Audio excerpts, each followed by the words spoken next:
Man United have just drawn 2-2 against a depleted Tottenham side in a performance that leaves me with more questions than answers. And for the first time in a long time, United actually managed to score really early in the first half thanks to Rasmus Hojlund, and after that opener we were actually looking dangerous by moving the ball well against the Tottenham high press for about 10 or 15 minutes. But in typical United fashion, we ran out of gas within those first 15-20 minutes, and we allowed Spurs to grow into the game by keeping the ball inside our own half, which led to defensive mistakes by the whole team from the wingers to defenders, and it also led to tons of corners for Spurs. They had us pinned in, and they were throwing balls into the box again and again. But despite all of this pressure, United somehow managed to go into the half being 2-1 up. I was thinking at that time maybe Spurs will try to get level with us in the second half, keep playing the same brand of football they play. We just need to come out and be patient defensively and wait for our turn to get on the counterattack and score the third goal and be 2 goals up and maybe win the game. But we came out in the second half being super flat and managed to concede in the 46th minute. So basically that game highlighted 2 of my biggest frustrations with the team this season. And surprise, surprise, they both have something to do with our midfield. The first is related to how open our midfield is from a defensive perspective, and the second is related to how poor our passing is in transition. So in this video, we're going to analyze both of these points in detail, along with throwing some love for our star performers, so stay tuned till the end to find out who they were. So before we get into it, please be sure to drop a like and subscribe to the channel to show your support. Now we're going to kick things off by analyzing probably the most frustrating aspect of Ten Hag's team this season, and that's our defensive frailties through midfield. We start with this clip from the 26th minute where Tottenham are building up play from the back, and Romero has 2 passing options in Porro and Bentancur on the right hand side. And I want you guys to pay attention to United's press up front with 4 of these players here, particularly with Bruno stepping out from midfield and playing almost as the second striker. And you can also see Eriksen here kind of playing in that 8 role, which leaves Kobbie Mainoo as the lone 6. As Romero plays this out to Bentancur, look at how much space there is between Kobbie Mainoo that you'll see on your screen right there and Eriksen in midfield, right? We're going to pause it right here and take a look at that gap between these 2 players. It's absolutely massive. There's absolutely zero notion of compactness here, not just between Eriksen and Mainoo, but also between the 4 lines of our team. The defense and the defensive midfield are too far apart, so Richarlison can easily drop into this space right here from striker. And it also makes it incredibly easy for either Skip or Højbjerg to step up beyond Garnacho and Rashford and enter into this box right here, which means they bypass our midfield entirely without really having to do much. And adding on to all that, the fact that Eriksen is basically a defensive liability, we pretty much just have Kobbie Mainoo in midfield plus the 4 defenders to stop the ball getting closer and closer to Onana's goal. So as Bentancur passes the ball inside to Højbjerg right here, he's suddenly in a ton of space in this channel right there because Rashford isn't tracking Højbjerg back. So all of a sudden this forces Mainoo to vacate his position in front of Skip and try to cover for Rashford by getting ahead of Højbjerg. And because Mainoo just did that, now Skip has all of this position in this channel right here to do whatever he wants. So now you have a situation where Garnacho has to cover for Mainoo and mark Skip, which now leaves his man Udogie completely free on the left hand side. So just within 2 passes, starting from Romero out to Bentancur and then Bentancur out to Højbjerg, Tottenham have not only beaten United's press, but they've also managed to get 3 players completely open at the edge of the United final third. Now as Højbjerg passes it to Johnson on the wing, let's again look at the state of our midfield. Right, we have 2 Spurs midfielders that are already beyond our midfield right here in Bentancur and Skip. And Bentancur was able to run past Eriksen like he didn't exist, and he got into this space over here, and Mainoo now has to mark him. Oliver Skip was able to lose his marker in Garnacho and get himself free in this space as well. And just look at the amount of space that exists between Johnny Evans and Bruno, who's in our midfield. This is way too much space for a Premier League team to leave in their own midfield. That just allows other teams to cut through you like hot knife through butter. And if you're keeping count, Spurs have been able to do this to us within just 3 passes. 3 goddamn passes. This is just too easy. And my frustration here comes from the fact that there's no way that Erik ten Hag doesn't see all of this. This exact pattern where teams just cut through us within 2 or 3 passes has happened tens or hundreds of times this season because we fundamentally sacrifice our midfield and our defensive shape in our tactical setup. Bruno always runs off to press like a headless chicken, so that already takes 1 man away from the middle of the pitch. Ten Hag also insists on playing an attacking 8 like McTominay or Eriksen or Mount when he's fit, all three of whom are consistently out of position because they're thinking about attack first. So that makes it 2 out of 3 missing from midfield. So that leaves an 18-year-old kid like Kobbie Mainoo or a 31-year-old 5-time Champions League winner like Casemiro to do all of the defending for 3 players. So either there's something that I'm missing here, or Ten Hag is just far too optimistic and naive to believe that we can keep playing this style of football and have a successful season. And even if he did start out the season feeling that way, that he was optimistic, he should see the light by now and stop with the suicidal tactics. Because even with a midfield of Eriksen, Bruno, and Mainoo, you should be able to tell Bruno to stop pressing like a headless chicken and just sit in your midfield a little bit to mark Hojlund so that we have a little more comfort, a little more compactness, a little more possession on the ball, instead of just losing the ball no matter what. Next, we have yet another clip analyzing yet another defensive mistake as Jonny Evans tries to dribble out of defense into Spurs half and ends up losing it right here. Now, as Richarlison picks up the ball and plays it out to Werner on the left-hand side, look at how much space there is between our defense and our midfield right here. Bruno is again way out of position up front instead of being in a more reasonable position in the middle, so he's not likely going to be contributing anything defensively in this possession. And Rashford has pretty much no way of helping Wan-Bissaka against Johnson, so he's pretty much one-on-one. And Garnacho is also way out of position. He's not even on screen here, so he can't really help Mainoo or Dalot with the 2 players that are going to attack on the left. So in this particular situation, even though we have 4 players here, it's pretty much Mainoo, Dalot, and Varane that have to stop Werner, Richarlison, and Skip, because we know that Eriksen can't really contribute much defensively. As we play along, Mainoo manages to get a few steps back to cover Werner, and we have a situation here that is created mostly by Jonny Evans being out of position, right? Dalot here has to stay on the same line as Varane, like in this line here, because they're a man down in defense. He can't really step out of position and come and cover somebody. And he's forced to stay really close to Varane in terms of keeping the gap between them narrow, because he wants to ensure that Skip doesn't run in through between them and there isn't an easy through ball that Werner or Richarlison can just play. So that basically leaves Richarlison a lot of room to work on the left hand side here if Werner decides to roll it to him and then spin and make a run on the inside. But Werner decides to recycle the ball backwards instead, and this particular play dies. But again, we're in a situation where 1 or 2 passes can just cut through our entire team, and that's not a good look. So now we're gonna skip forward a few seconds to when Romero has the ball right here in this position. And you can kind of see that our team has had the time to get back into their defensive shape because the back line is in a straight line and the midfield line is also in the straight line. But there are 2 problems here. The first is that the gap between these 2 lines is way too high. It's very easy for either Richarlison or Skip or both of them to drop into this space right here, receive the ball from Romero, and then do whatever they want with it. They could take a turn, they could play a pass. That's just not the amount of space you want to be giving the opposition team. The second is that the gap between Eriksen and Mainoo right here is also too high. If Spurs have the ball on the left-hand side of the pitch, then our team should be more compact towards the left-hand side of the pitch so that there are less space in between the lines and also in between each player. So as we play along, quite predictably, Richarlison drops into the space that we highlighted right here, and Romero plays the ball straight to him as we thought he would.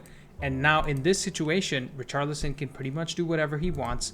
And he takes a couple of touches and he decides to play the ball out to Brennan Johnson.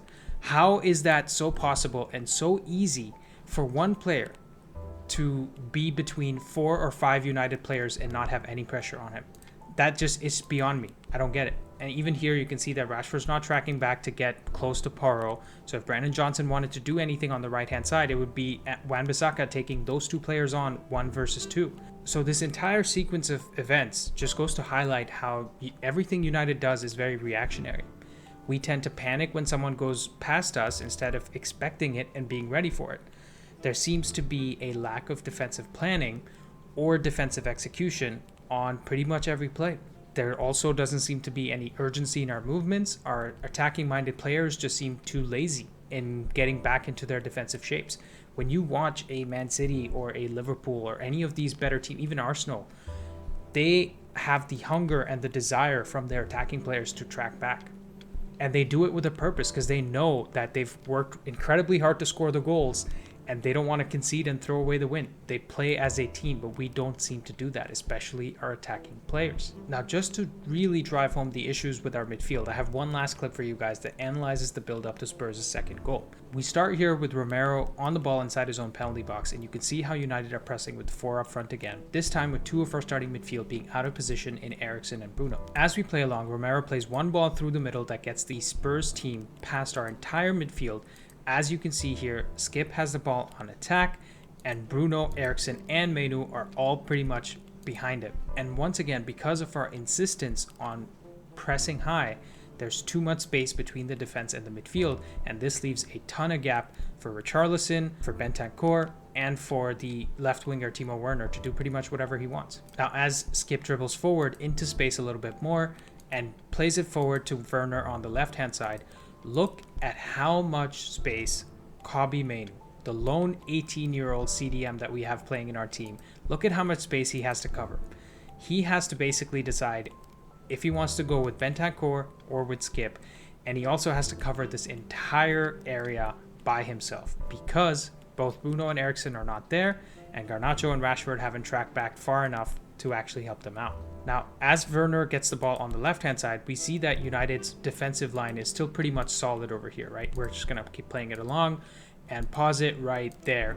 You see the defensive line is still in a straight line. They're pretty coordinated with each other. They know what each other are doing. But once again, Mainoo is in a situation where he has to choose between 2 players in Richarlison or Skip on the left-hand side. Mainoo's movements are indicating that he's kind of making the right choice by choosing to mark the space at the edge of the box to stop an easy cut back to either Richarlison or Skip right here. But most importantly, I want you guys to pay attention to one Rodrigo Bentancur right here at the edge of the box. Look at how much space he's in, right? We have Bruno, who's kind of close to him, but I want you guys to pay attention to Bentancur's movements after we play the clip from here on. As we play along, Skip decides to make a run on the inside right there, which pulls Mainoo out of position and gets Mainoo inside the box instead of being at the edge of the box, and that creates extra room for Werner to actually drag himself towards the inside, cut inside, and we can see how Bentancur has basically curled his run from being over here to finding himself now over here, which means if he can get into this channel right there,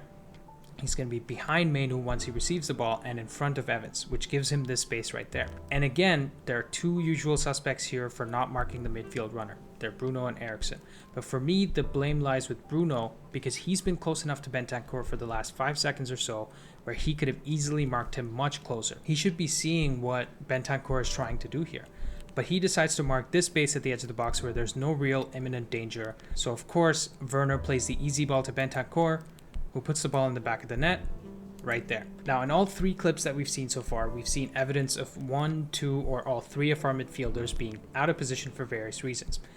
Either they're trying to press high up the pitch in an uncoordinated fashion, which allows Tottenham to play through them very easily and then have a man advantage when they eventually attack up the pitch. Second, we're launching very inefficient, uncoordinated attacks in the final third that forces us to throw 5 or 7 players into the final third. When we inevitably lose the ball, we're horribly out of position, so it's very easy for Tottenham to do whatever they want. And finally, we just don't have the players with high defensive awareness in our midfield. Scott McTominay's not very good at it. Eriksen's not very good at it. Amrabat is okay at it. And the one person who does have it in Casemiro, and perhaps Mainoo has some of it too, they're never fit at the same time. And what perhaps frustrates me the most, the place where I'll put the most blame on Erik ten Hag, is that we saw these frustrating signs in our midfield last season when Casemiro was having to do everything by himself. And instead of addressing those issues in the summer by getting a defensive midfielder, we decided to invest in Mount, and we decided to loan someone like Amrabat. So even with the 18-year-old miracle that is Kobbie Mainoo, who's playing as well as he is, all we needed was a long-term injury to Casemiro to absolutely ruin our season. Now next, let's look at another issue with our midfield and our team in general, which is our passing in possession.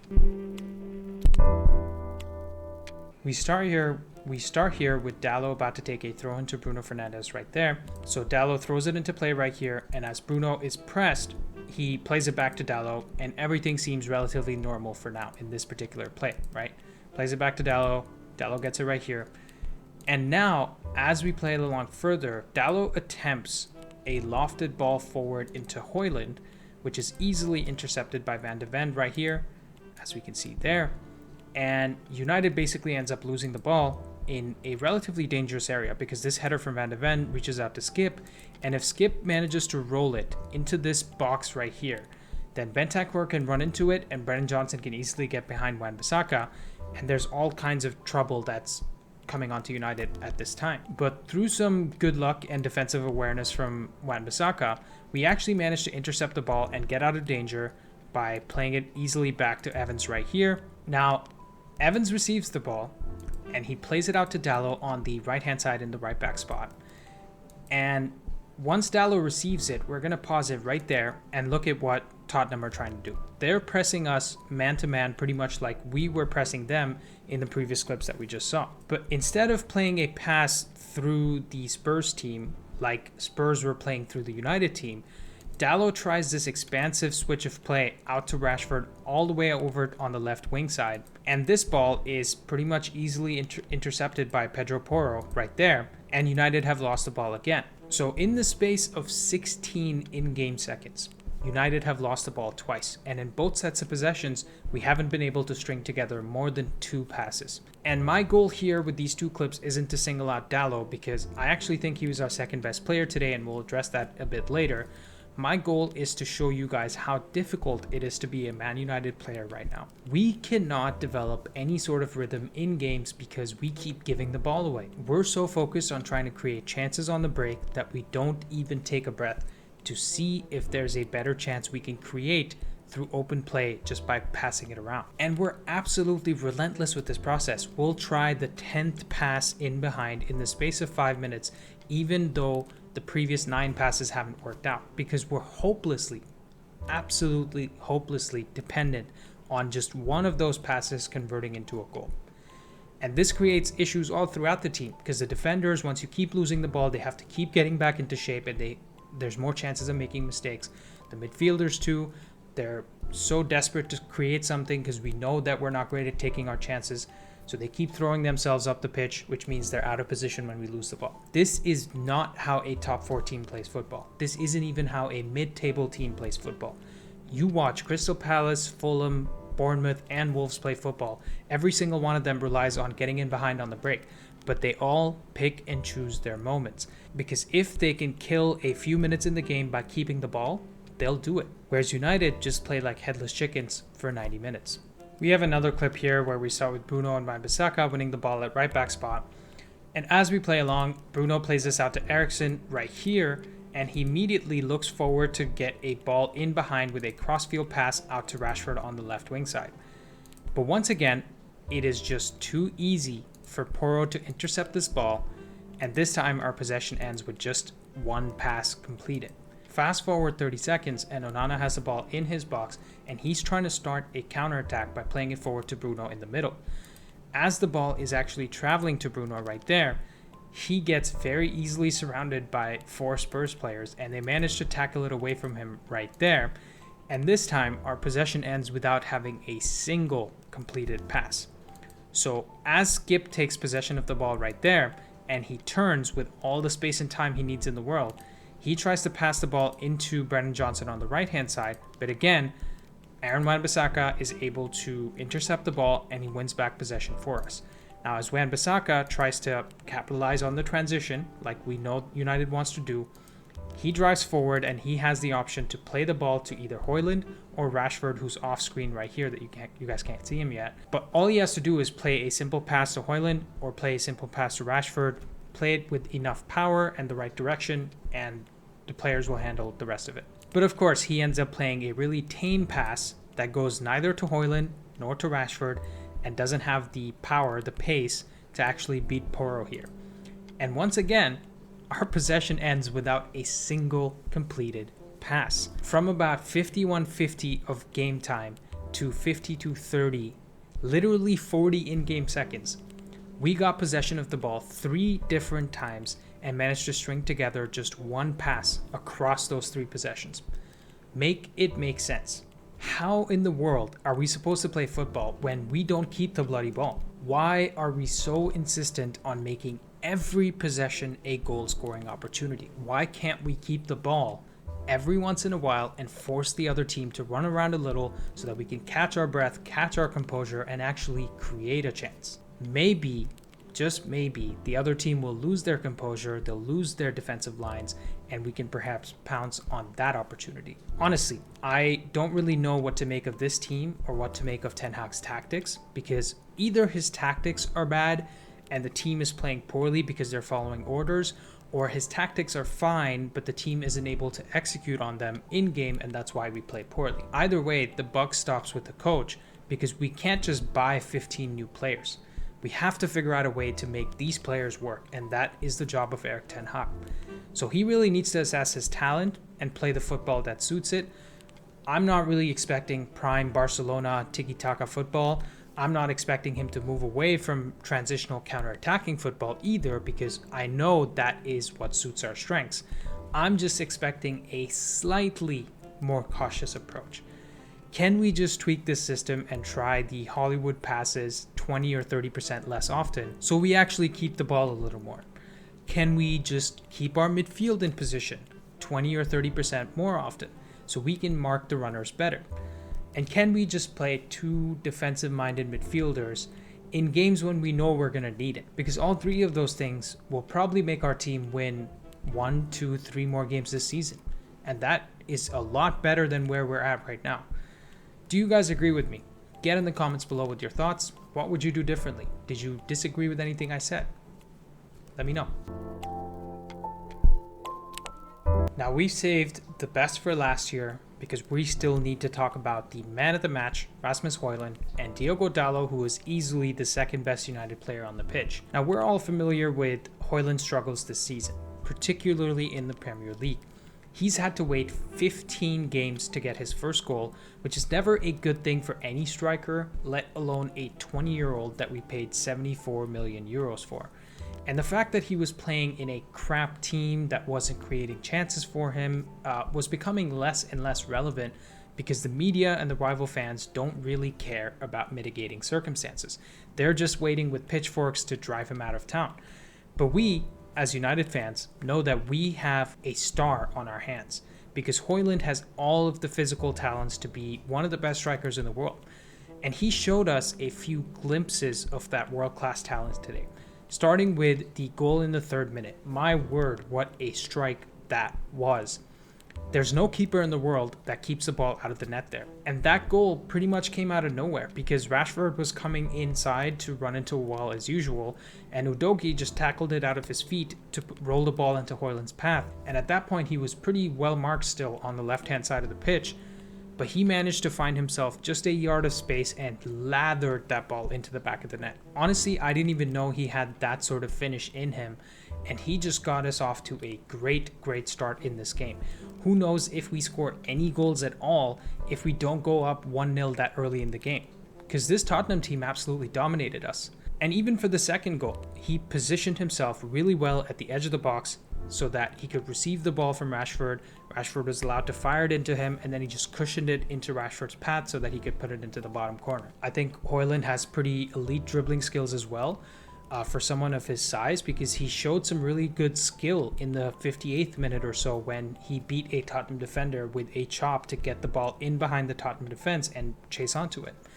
I think there's still a lot of development left in this guy, specifically with his passing and positional awareness, but I'm confident that we made the right decision in buying him, because I see him being successful under any manager. He can pretty much do anything that's required of him.